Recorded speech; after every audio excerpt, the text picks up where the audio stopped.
নমস্কাৰ সকলো অসমবাসীক আজি নৱবৰ্ষৰ ওলগ জনাইছোঁ, লগতে ভোগালী বিহুৰো ওলগ জনাইছোঁ।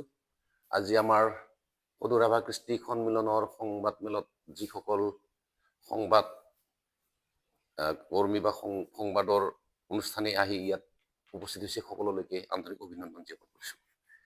আজি আমি সংবাদমেল অনুষ্ঠিত কৰিব লগাৰ কাৰণটো হৈছে যে আমি যোৱা 10 তাৰিখ জানুৱাৰী 10 তাৰিখ আমি ফেচবুকত দেখিছিলোঁ যে মন খালং আপিটোক নামৰ এটা ভিডিঅ' ছবি গ্ৰহণ কৰি থকা হৈ আছে। তাৰে কিছু টুকুৰা আমি দেখিছিলোঁ আৰু তেতিয়াৰ পৰা আমি এইটো ব্লগ দিয়াৰ কাৰণে চেষ্টা কৰি আছিলোঁ আৰু সেইটো আমি কোনো পৰ্যায়ত লিংক নাপালোঁ আৰু লিংক পোৱালৈকে আমি পালোঁ 11 তাৰিখে আৰু 11 তাৰিখে আবেলি এই মন খালো আপিটোক বুলি যিটো দৃশ্যগ্ৰহণ কৰিছে, গীতৰ ভিডিঅ' দৃশ্যগ্ৰহণ, এইটো কাম শেষ হৈছে আৰু এই কামটো কৰিছিলে, এই গীতত কণ্ঠদান কৰিছিলে লিয়ান প্ৰিন্স নামৰ এজন ব্যক্তিয়ে আৰু সংগীতত আছিলে, সংগীত মিক্স আৰু মাষ্টাৰত আছিলে কুকিল সিংহা বুলি আৰু গীতৰ কথা সুৰ আছিলে টাইচন বংগাং নামৰ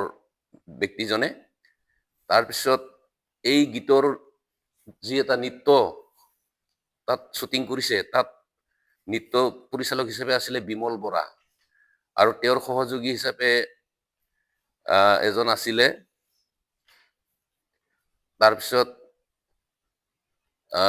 পৃথ্বীৰাজ দত্ত, চিনেমা ফটোগ্ৰাফী আছিলে তেখেত।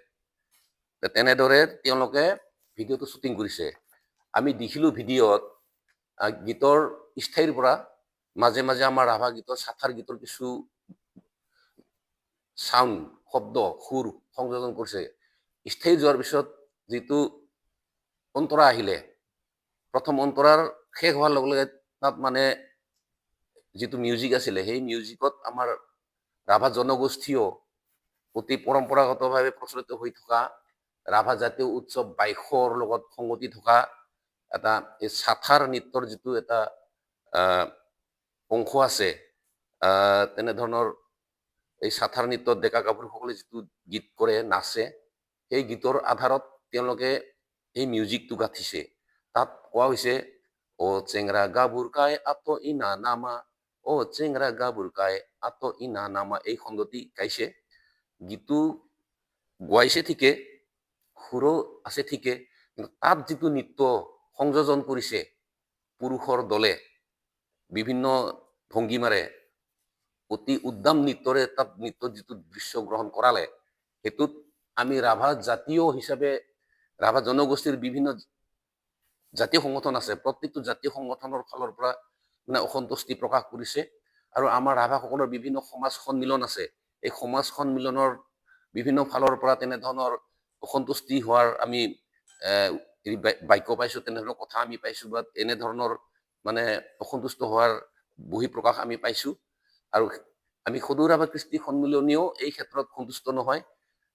আমি বিচাৰোঁ যে ৰাভা জাতীয় কৃষ্টি সংস্কৃতিসমূহ প্ৰসাৰ আৰু বিকাশ হওক, আগুৱাই যাওক।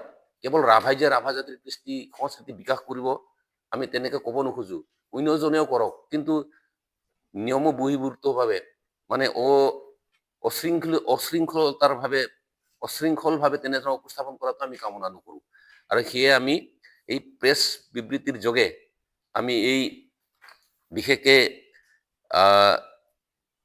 লিয়ান প্ৰিন্স আৰু নৃত্য পৰিচালক বিমল বৰাক তেওঁক আমি আহ্বান জনাওঁ যে এই যিটো গীত ইতিমধ্যে ইউটিউব আৰু আমাৰ ফেচবুকত ৰাজহুৱা যিটো এটা মিডিয়া আছে, তাত যিটো প্ৰচাৰ কাৰ্য চলাইছে সেইখিনি বন্ধ কৰিব লাগে। এই গীতৰ যি আপলোড দিয়া হৈছে এই গীতটো, সেইটো মানে বন্ধ কৰিব লাগে আৰু প্ৰয়োজনত হয়তো সংশোধন কৰে নকৰে তেওঁলোকৰ কথা, কিন্তু আমাৰ ফালৰ পৰা আমি তেওঁলোকক বন্ধ কৰিবলৈ আহ্বান জনাইছোঁ।